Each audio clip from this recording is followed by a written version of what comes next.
ये तो एनआरओ मांग रहे हैं, माफी मांग रहे हैं, इसीलिए इन्होंने इलेक्शन मुलतवी किए हैं। तो देंगे एनआरओ आप? ये क्या आप, how do you respond to that? Sami साहब, असल में आप देखें ना, ये सारे मुझे चाणक्य के पैरोकार लगते हैं। ये धान धौंस और धांधली वाली फिलॉसफी पे चल रहे हैं। अब ये फंस गए हैं। अब ये दुनिया को बताएं कि एक सिटिंग गवर्नमेंट जिसने मैशत की तितर बितर कर दिया है, डिफ़ॉल्ट के रास्ते में एक फेल स्टेट खुदा न खास्ता पाकिस्तान को उसकी तरफ लेके जा रहे हैं। ये तो पाकिस्तान के लोगों का मामला बन गया, सुप्रीम कोर्ट के एहतराम का मामला बन गया, इन्फोर्समेंट ऑफ लॉ का मामला बन गया।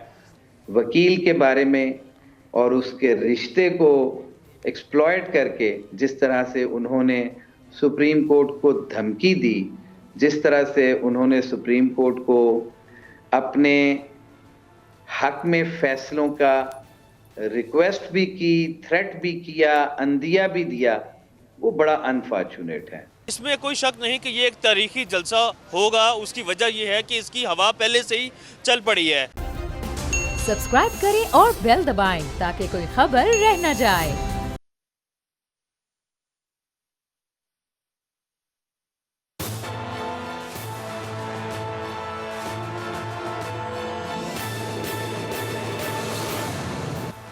अस्सलाम वालेकुम नाज़रीन, मैं आपका मेज़बान समी इब्राहिम और आप देख रहे हैं प्रोग्राम तजिया।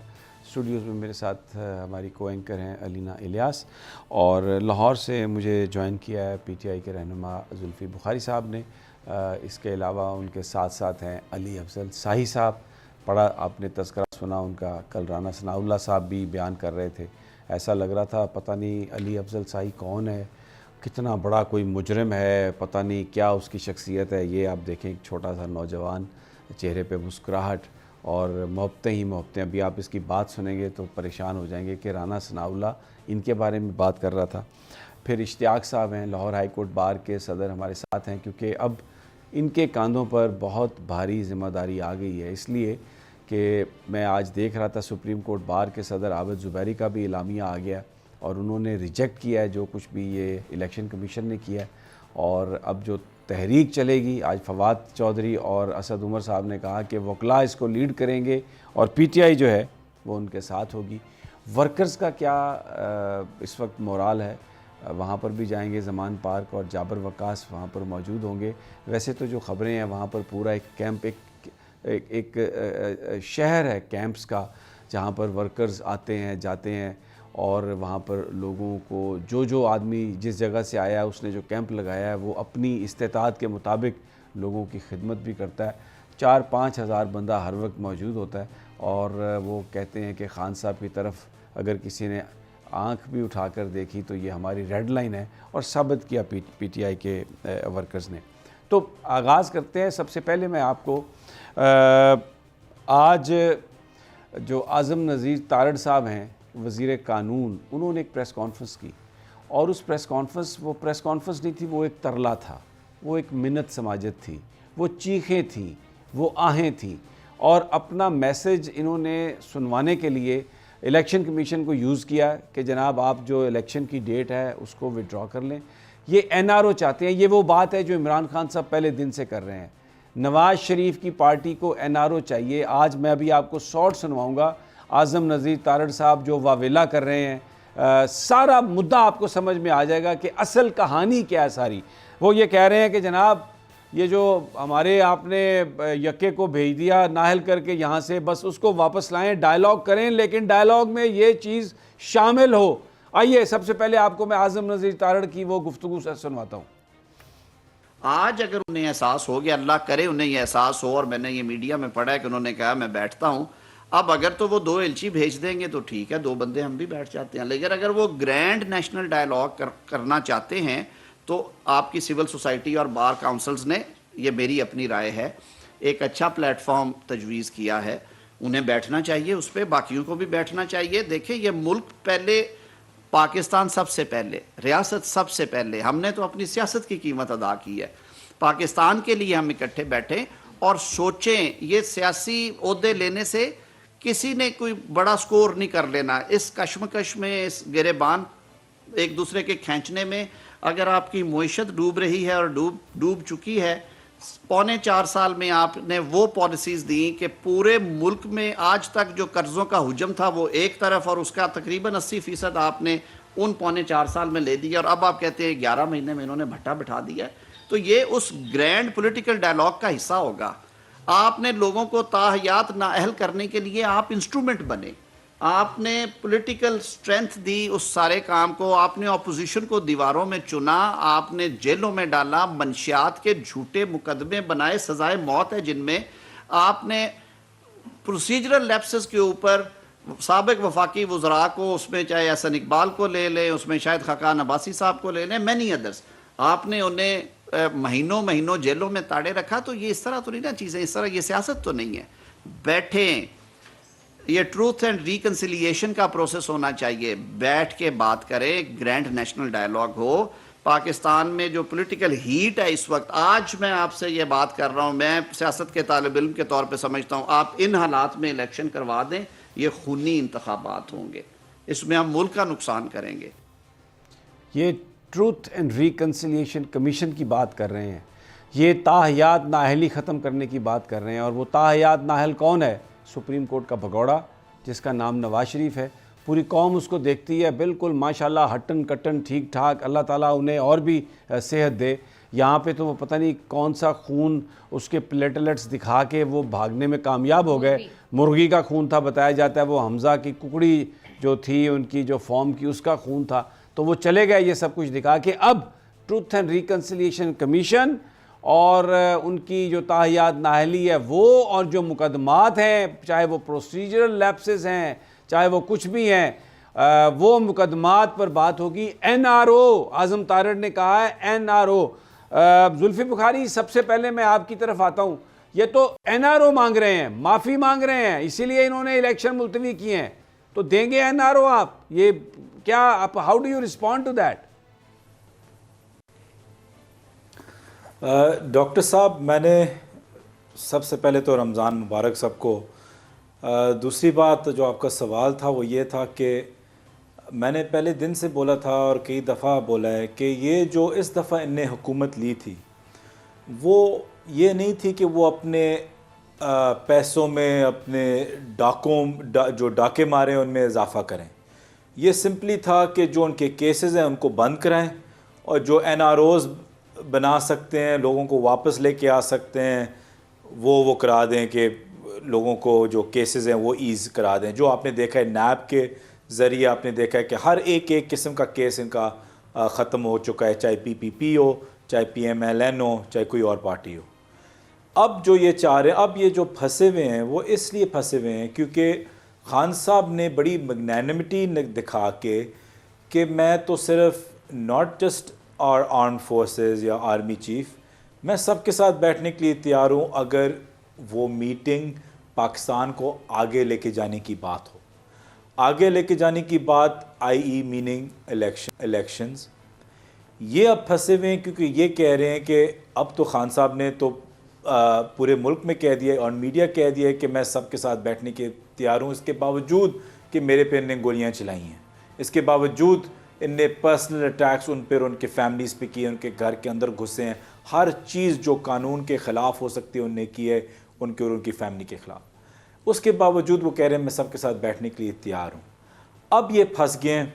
अब ये दुनिया को बताएं कि एक सिटिंग गवर्नमेंट जिसने मैशत की तितर बितर कर दिया है, डिफ़ॉल्ट के रास्ते में एक फेल स्टेट खुदा न खास्ता पाकिस्तान को उसकी तरफ लेके जा रहे हैं, ये अब उस पर क्यों नहीं बैठ रहे? और बात वो आपकी है कि अब ये फंस गए, अब ये कह रहे हैं कि हम तभी बैठेंगे कि हमें NROs दे दो।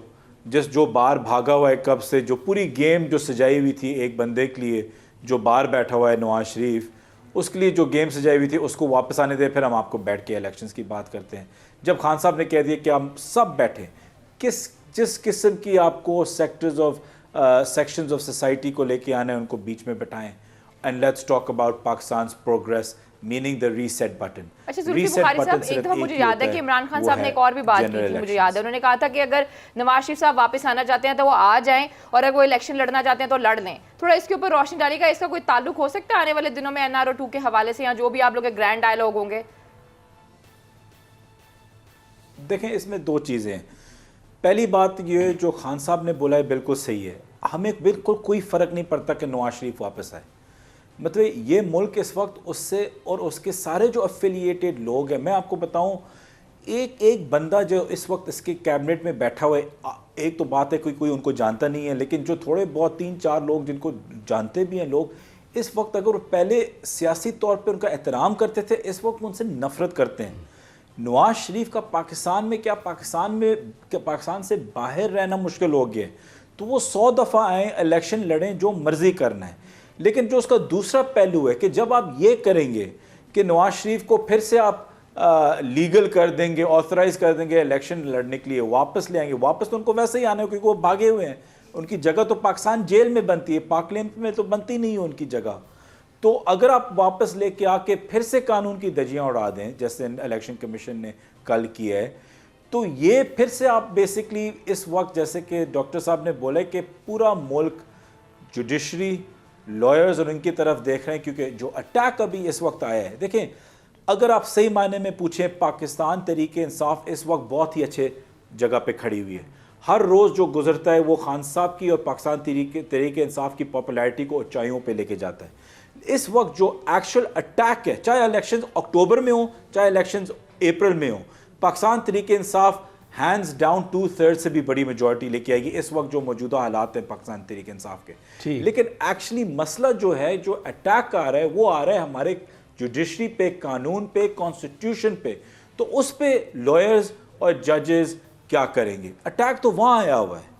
बिल्कुल आपने सही कहा। अच्छा, मैं इश्तियाक साहब आपकी इजाज़त से मैं राना सनाउल्लाह का एक शॉट चलवाना चाहता हूँ। उन्होंने पार्लियामेंट में ये जो एक नौजवान हमारे साथ बैठा है, इसके बारे में उन्होंने कहा अली शाही, और पता नहीं क्या वो कह रहे थे कि वो अली शाही, और वो ज़रा सुनने राना साहब क्या कह रहे हैं, और फिर अली शाही ख़ुद हमारे पास मौजूद है, उनसे पूछते हैं कि यार क्या कर रहे हैं आपके जिसने राना सनाउल्लाह की रात की नींदें हराम कर दी हैं। सुनिए जी क्या कह रहे थे। उस ऑडियो लीक में जो 2 दिन पहले हुई है, क्या अली शाही का कोई वजूद नहीं है? अली शाही नाम का कोई बंदा, कोई वजीर क्या मुल्क में नहीं पाया जाता? तो क्या वो जहां जहां पे लोगों से मिल रहा है और जहां जहां पे वो अपने मामलात को जो है वो बता रहा है, तो क्या इसके ऊपर कोई तहकीक नहीं होनी चाहिए? ये किसी की जिम्मेदारी नहीं है। जनाब अली शाही साहब, किस किस से आप मिल रहे हैं, क्या क्या चीज़ें आप तय कर रहे हैं और क्या कर रहे हैं आप? आपने राना सनाउल्लाह की रात की नींदें हराम कर दी हैं यार। हम तो समझ रहे थे, ये अलीना मुझे कह रही हैं कि मैं तो समझ रही थी कि कोई अंकल टाइप होंगे। आप तो माशाल्लाह इतने नौजवान और इतनी अच्छी आपकी पर्सनैलिटी है, लेकिन आपने राना सनाउल्लाह को क्यों डरा दिया है? बहुत शुक्रिया समी इब्राहिम साहब। समी साहब, असल में आप देखें ना, ये सारे मुझे चांकिया के पैरोकार लगते हैं। ये धान धौंस और धांधली वाली फिलॉसफी पे चल रहे हैं। अभी मुझे बड़ी अफसोस हुआ और शर्म आई इस बात पे कि ये मुल्क का इंटीरियर मिनिस्टर है और ये मेरे शहर से है, ये मुझे, मेरी फैमिली को बहुत अच्छे तरीके से जानता है। सो इस बात में मुझे तो मतलब वो कहते हैं ना, आयोटा ऑफ डाउट भी नहीं है कि इसको पता है कि अली अफजल शाही करप्ट नहीं है, और इसको पता है कि अली अफजल शाही करप्ट प्रैक्टिसेस में भी मुलव्वस नहीं है। अब ये इंटीरियर मिनिस्टर है, तमाम इदारे इसके अंडर हैं, तो ये पार्लियामेंट में क्यों रोना रो रहे हैं? ये क्यों नहीं तहकीकात करते? बिल्कुल करें, बिल्कुल करें। अली अफजल शाही किसी ऐसे बंदे से नहीं मिल रहा जिससे उसको मिलना चाहिए। कोई ऐसी बात नहीं कर रहा जो उसको करनी चाहिए, जो नहीं करनी चाहिए। सो कहने का मकसद ये है कि ये घबराए हुए हैं इमरान खान साहब से, एक मुनज़्ज़म साजिश कर रहे हैं। अब साजिश क्या है? साजिश ये है कि पहले इन्होंने देखा अदालतों को कंट्रोवर्शियल करने की कोशिश की, जब देखा कि उसमें कामयाब नहीं हो रहे, अदालत पे डायरेक्ट अटैक क्योंकि मुश्किल होता है, तो मेरे थ्रू अदालतों पे अटैक करना शुरू कर दिया। और मैं तो ये कह रहा हूँ कि ये FIA, नैब, ये पहले ही बड़ी मुज़ेका खेज आपको बात बता रहा हूँ कि ये पहले ही कॉग्निजेंस ले चुके हैं मेरे अगेंस्ट। लेकिन आपके तवज्जुह से नाजरीन को ये बताना चाहता हूं कि किस चीज पे ले चुके हैं कि मेरे अगेंस्ट कोई स्पेसिफिक एलिगेशन नहीं है, और नैब वालों ने मुझे इंटेरोगेशन के लिए बुलाया, मुझे ये लग रहा था कि मैं उनकी इंटेरोगेशन कर रहा हूं। मैं इनको चैलेंज करता हूं, ये सिर्फ मेरी इंटेरोगेशन की वीडियो जो है वो पब्लिक कर दें और लेट पीपल डिसाइड। नैब वालों को यही नहीं पता कि मेरे असासे कितने हैं। सो अगर नैब को ये नहीं पता कि मेरे असासे कितने हैं तो आमदन से जायद असासों का केस बनाना था ना नैब ने। सो नैब ने क्या केस बनाया? नैब ने जो मुझे सवालनामा दिया, नैब उसमें पूछती है कि मिनिस्टर की रिस्पॉन्सिबिलिटीज क्या हैं। यानी कैन यू बिलीव इट कि इनको यही नहीं पता कि मिनिस्टर की रिस्पॉन्सिबिलिटीज क्या हैं, तो कैसे कहेंगे कि मैंने उन रिस्पॉन्सिबिलिटीज से ट्रांसग्रेस किया है।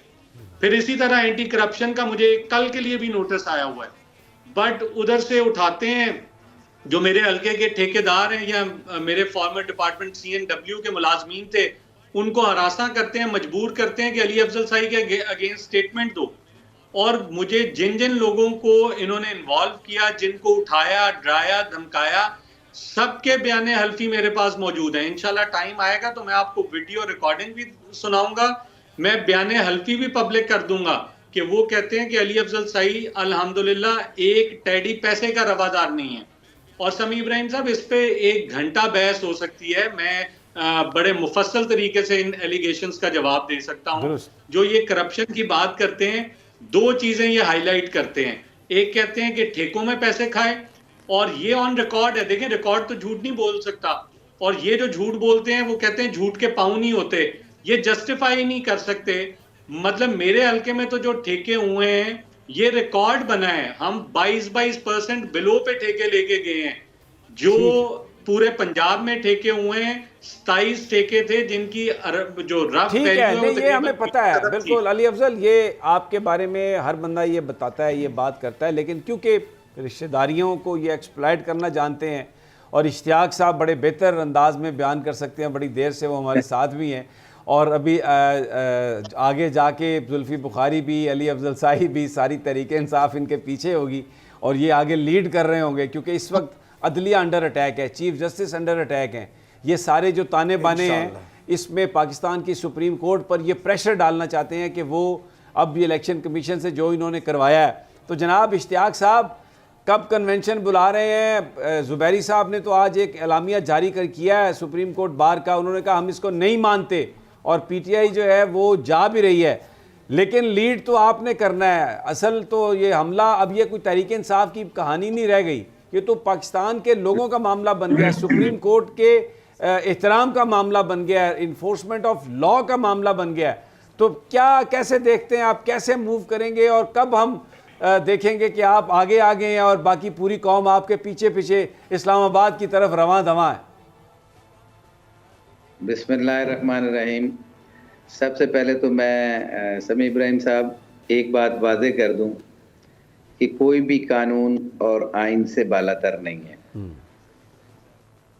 साई साहब मेरे छोटे भाई हैं, ये इनके बारे में जो कल हर्जा सराई की गई पार्लियामेंट के अंदर, मुझे बड़े अफसोस के साथ कहना पड़ता है कि यहाँ पे अखलाकियात और जो कदरें थी हमारी, हम उनको भूल चुके हैं। हम अपनी सियासी मुखालफत में अंधे होके रिश्तों के तकद्दुस को पामाल भी करते चले जाते हैं। और मुझे बहुत दुख हुआ इस बात को सुन के कि एक नहायत शरीफुन नफ्स शख्स जो मेरी बार का मेंबर है, उसके बारे में उस शख्स ने कहा जो पार्लियामेंट के हाउस पे खड़ा था, जिसे ये भी मैं समझता हूँ कि वो भी एक वकील हैं, लेकिन वकील के बारे में और उसके रिश्ते को एक्सप्लॉइट करके जिस तरह से उन्होंने सुप्रीम कोर्ट को धमकी दी, जिस तरह से उन्होंने सुप्रीम कोर्ट को अपने हक में फैसलों का रिक्वेस्ट भी की, थ्रेट भी किया, अंदिया भी दिया, वो बड़ा अनफॉर्चुनेट है। पार्लियामेंट का हाउस बड़ा मुकद्दस हाउस होता है, उसमें अगर हमारे एक इदारे के ऊपर ये बलवाई बन के चढ़ेंगे, जैसे कि इन्होंने पहले भी सुप्रीम कोर्ट के ऊपर सज्जाद अली शाह के दौर पे हमला किया था, तो ये फस्तायत है। इन्हीं के बारे में फिर इसीलिए सच कहा गया था कि ये सिसिलियन माफिया का हिस्सा हैं, ये गॉडफादर्स हैं और ये अपने खिलाफ किसी फैसले को ना मानते हैं और ना मानने को तैयार होंगे।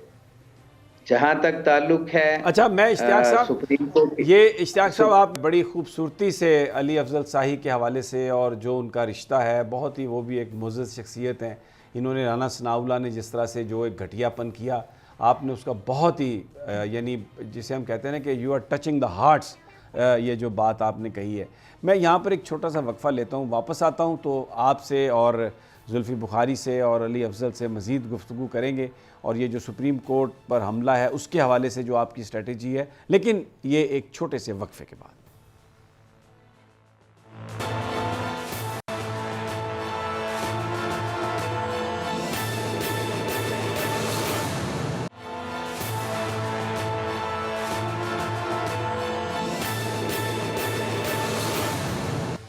वेलकम बैक नाजरीन।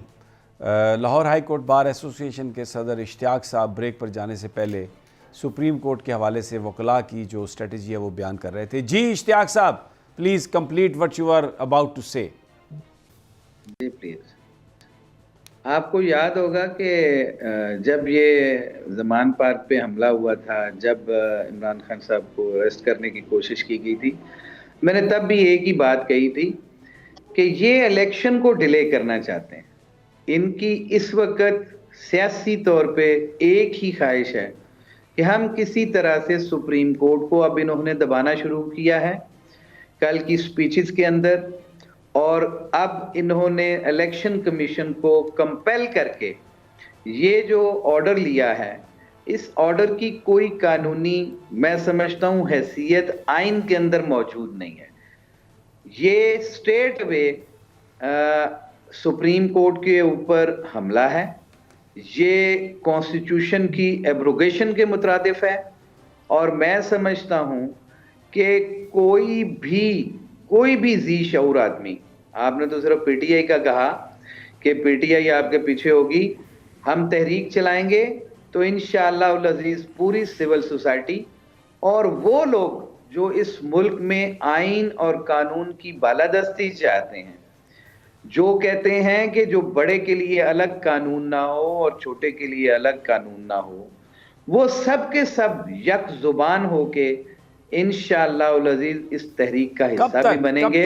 इश्तियाक साहब, बड़ा सवाल ये है, कब चलाएंगे तहरीक, कब चलाएंगे? जी ये जी कल हमारा इंशाअल्लाह, मेरी अपनी कैबिनेट से बात हो गई है, कल हम लोग जनरल हाउस का इजलास करेंगे और जो ये किया गया है उसके ऊपर रिक्वेजिशंस भी आना शुरू हो गई हैं, और कल हम इंशाअल्लाह उल अजीज अपने हाउस का इजलास करके उसके अंदर आपको बहुत जल्द उस आल पाकिस्तान लॉयर्स कन्वेंशन की कॉल भी देंगे, और ये हम कोई दिन जाया नहीं करेंगे इसके लिए, क्योंकि वक्त बहुत कीमती है और आइन और कानून की बालादस्ती के लिए अगर वकील नहीं खड़े होंगे तो कौन खड़ा होगा? बिल्कुल ठीक है। अच्छा, इंशाअल्लाह, हाँ बिल्कुल ठीक है। जुल्फी बुखारी साहब, आपने इश्तियाक साहब को सुना, बिल्कुल वो टाइम ज़ाया नहीं करेंगे, और इमरान खान साहब ने भी आज इम्पॉर्टेंट मीटिंग्स भी की हैं, पीटीआई कल सुप्रीम कोर्ट भी जा रही है। ओवरऑल पार्टी का सेंटिमेंट क्या है? आम वर्कर सड़क पर जिनसे मेरी बात हुई है वो तो कह रहे हैं कि अब ये डिसाइसिव टाइम आ गया है, डू और डाई वाली सिचुएशन है। पार्टी के अंदर क्या सेंटिमेंट है जुल्फी बुखारी साहब? देखें, पार्टी के अंदर ये सेंटिमेंट है कि इस वक्त हमें तो सच पूछें समझ भी नहीं आ रही, और हम बिल्कुल वर्डलेस हैं कि हमें एक्सप्लेन नहीं करना आ रहा कि जिस किस्म के ये बेवकूफ़ा किस्म के डिसीजंस ले रहे हैं, इनको पता है कि in the court of law ये एक मिनट भी नहीं ठहरेगा जो इलेक्शन कमीशन ने की है। तो वो चीज़ करने की ज़रूरत क्या है? अपने आप को एक्सपोज, सबको पता था कि इलेक्शन कमीशन किस लिए काम कर रही है, क्या कर रही है, किसके साथ मुलव्वस है, लेकिन अपने आप को इतना खुल्लम खुल्ला एक्सपोज करना जब आपको पता है कि इसमें कोई स्टांस नहीं होगा कोर्ट ऑफ लॉ के अंदर, और इंशाल्लाह सुप्रीम कोर्ट में ये बिल्कुल बाहर फेंका जाएगा जो इलेक्शन कमीशन ने कल अनाउंस किया है।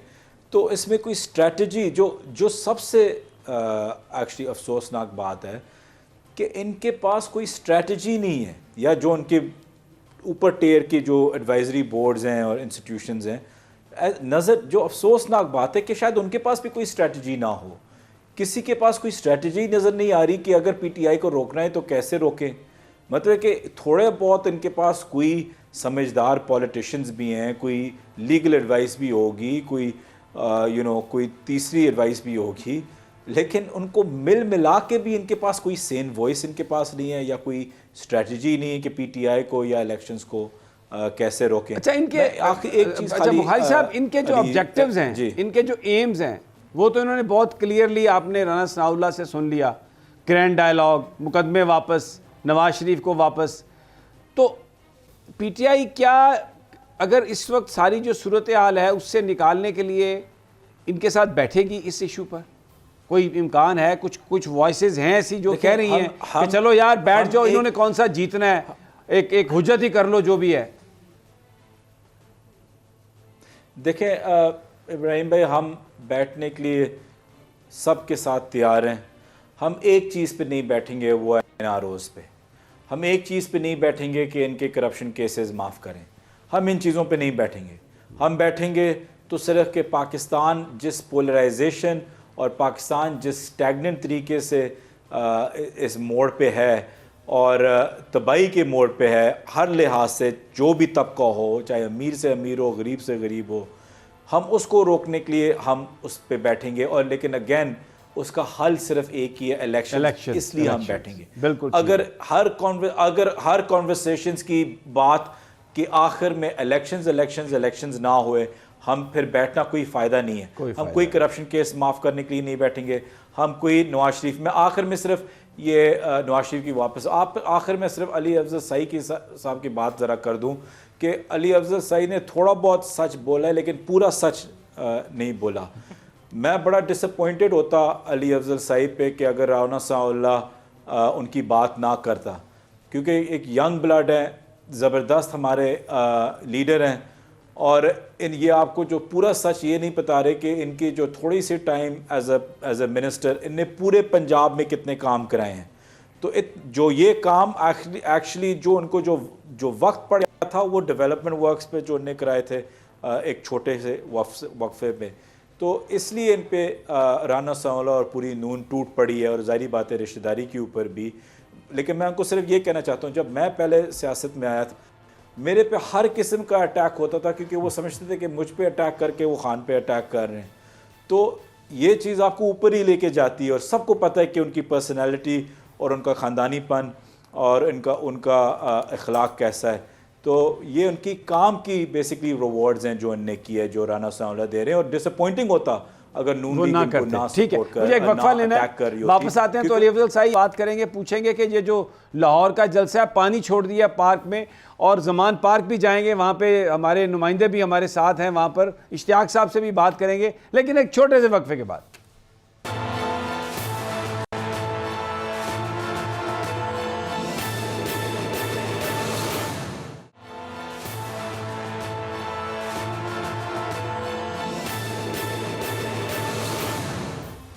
Welcome back. हम सीधे चलते हैं ज़मान पार्क, हमारे नुमाइंदे वहाँ पर मौजूद हैं, जाबिर वक्कास। और जाबिर, अस्सलाम वालेकुम। वालेकुम सलाम जी सर। जाबिर, लाहौर का जलसा बताया जा रहा है कि वो एक सही कैंपेन, यानी जो अदलिया बचाओ और आइन का निफाज कराओ और इलेक्शन कराओ रैली का आगाज़ होगा, और बड़ा जलसा करने जा रही है पीटीआई। बड़ा हमें पता चल रहा है कि बहुत एक जज्बा है, लेकिन पानी छोड़ दिया गया मीनार पाकिस्तान में और ताले लगा दिए गए हैं। क्या इस वक्त स्ट्रेटजी है यहाँ पर, सेंटिमेंट क्या है? जी बिल्कुल, ये जो स्ट्रेटजी है ये इंतजामिया की तरफ से सामने आई है कि वहाँ पे जो है वो पानी के नल खोल दिए गए हैं, पानी भर दिया गया है वहाँ पर। उसके साथ साथ जो है वो ख़ासतौर पे वो जगह जहाँ पे अमूमी तौर पे पीटीआई यूज़ करती थी जिस साइड को, जो कि फ्लाईओवर के साइड का जो रास्ता है और उसके साथ जो ग्राउंड है, वहाँ का जो जगह थी वो इस्तेमाल करती थी पीटीआई हमेशा अपने जलसे के लिए। वहाँ पर पानी छोड़ा गया है। अभी जो है वो तरीके इंसाफ की जो क़यादत है वो इस मामले के ऊपर जो है वो ऑन बोर्ड ले ली गई है और वो अपना काम कर रही है, और इसके साथ जो है वो इमरान खान साहब को भी इस हवाले से जो है वो उन्होंने अपडेट दे दी है जलसे के ये मामलात। और फिर उसके बाद जिस तरह इलेक्शन मुलतवी किए गए हैं इलेक्शन कमीशन की जानिब से, उस हवाले से भी अफ्तारी से कुछ देर पहले तक जो है वो मिनिस्टर अली ज़फ़र और दीगर जो वकला की टीम थी तरीके इंसाफ की, उन्होंने इमरान खान साहब को इस हवाले से कानूनी अराक के साथ भी आगाह किया है। अच्छा जाबिर, ये बताओ कि जो तो सेंटिमेंट है लाहौर सिटी में, जो वर्कर्स का सेंटिमेंट है, सिर्फ ज़मान पार्क की नहीं मैं बात कर रहा, ओवरऑल शहर में आपको क्या लगता है 25 को जलसा बड़ा होगा, बहुत बड़ा होगा, या वाकई एक ग्रैंड जलसा होगा? इसमें कोई शक नहीं कि ये एक तारीखी जलसा होगा। उसकी वजह यह है कि इसकी हवा पहले से ही चल पड़ी है। बेशक लोगों को गिरफ्तार किया गया है, 500 से ज़ायद अफराद तो सिर्फ लाहौर से ही उठाए गए हैं, और फिर उसके बाद दीगर शहरों में भी कुछ इस तरह का रुझान देखने में आ रहा है। लेकिन इस वक्त लोगों की जो उम्मीदें हैं वो ये ज़्यादा है कि इस बार ये तारीखी जलसा होगा, क्योंकि अभी तक की जो हुकूमत ने अपनी करनी थी वो अपनी पीक पर कर चुके हैं इमरान खान साहब के साथ, उनकी जमात के साथ, और इसी तरह उसका रद्द अमल भी सामने आ सकता है। हमारे साथ कुछ कारकुनान भी मौजूद है जो शहर अच्छा नहीं, मैं जाबर मैं आपको रोकूंगा क्योंकि हमारे पास टाइम कम है। मुझे अली साही के पास भी जाना है। अली, जलसे के हवाले से बात करूंगा। लगता ये है कि पूरे पाकिस्तान से लोग आएंगे, फैसलाबाद में क्या सेंटिमेंट है, और व्हाट डू यू थिंक कि कितना बड़ा जलसा होगा, इसमें आप कितनी पार्टिसिपेशन होगी लाहौर की और लाहौर से बाहर के लोगों की? समी साहब, इसमें तो कोई डाउट ही नहीं है ना। आप ये देखें, ये लोग तो 80 और 90 की दहाई से बाहर ही नहीं आ रहे। ये हर पे टोटली नाकाम होंगे, जितना मर्जी पानी छोड़ दें। आपने देखा जो 17 जुलाई का ज़िमनी इलेक्शन था, उसमें कितनी बारिश, साहिवाल वाले जलसे में लोग बारिश के बावजूद, ग्राउंड गीला था, आधे आधे लोगों के जो पाँव हैं वो ज़मीन में धंसे हुए थे और वो जलसे में मौजूद थे। सो ये तो आप रेस्ट अश्योर्ड, मैं समझता हूँ कि पाकिस्तान की तारीख का सबसे बड़ा जलसा होगा। जुल्फिकार बुखारी, आप क्योंकि अटक और पिंडी और ये मैंने देखा है आपने अमली तौर पर बड़े बड़े इज्तिमा किए हैं, मैंने वो जलसे भी कवर किए और बड़े हैरान कुन थे, क्योंकि जैसा आपने कहा लोग तो कहते थे कि जुल्फी भाग जाएगा, छोड़ जाएगा, but you stood behind Khan and very much there. तो वहाँ से भी क्या आपको रिपोर्ट्स आ रही हैं, बड़ी तादाद में लोग आएंगे लाहौर? बिल्कुल जी, अवाम में गुस्सा भी है और कई चीज़ों की डिफाइंस में भी निकलेंगे, और हर रोज़ ये हमें कोई ना कोई मवाद दे देते हैं डिफाइंस की ज़्यादा। ये बस समझ लें कि इनने अटक में भी कई गिरफ्तारियाँ की हैं, आई एम श्योर फैसलाबाद में, बाकी जगहों पे, लाहौर में भी, पिंडी में भी, अटक में भी मेरे कई वर्कर्स और लीडर्स को इनने जेलों में डाला हुआ है। लेकिन उसका रिएक्शन जो है आप देखेंगे कि आम अवाम जिस तरीके से निकलेगी अपनी आवाज़ उठाने में, आप देखेंगे कि बिल्कुल ठीक है। अच्छा इश्तियाक साहब, मैं कल आपके साथ पूरा प्रोग्राम इंशाल्लाह करूंगा। मैं क्योंकि आपकी बड़ी हमें अब ज़रूरत है आने वाले दिनों में, मेरे पास टाइम ख़त्म हो गया है और मैं आपको कल से बता रहा हूँ, कल से वकला कम्युनिटी की तरफ से, क्योंकि आज मेरी लाहौर बार के प्रेसिडेंट, उसकी कैबिनेट से भी मुलाकात हो चुकी है, अपनी कैबिनेट से भी मैंने डिस्कशन कर लिया है, तो आपको कल से ऑनवर्ड एक भरपूर अंदाज जबरदस्त जो है वो माशाल्लाह पूरी कौम ये देख रही है। बहुत शुक्रिया इश्तियाक साहब। लेकिन अताउल्लाह ईसा खेलवी के चंद अशार, उन्हीं की ज़ुबान के अच्छे दिन आ गए हैं, अच्छे दिन आएंगे, सुनिए क्या कह रहे हैं।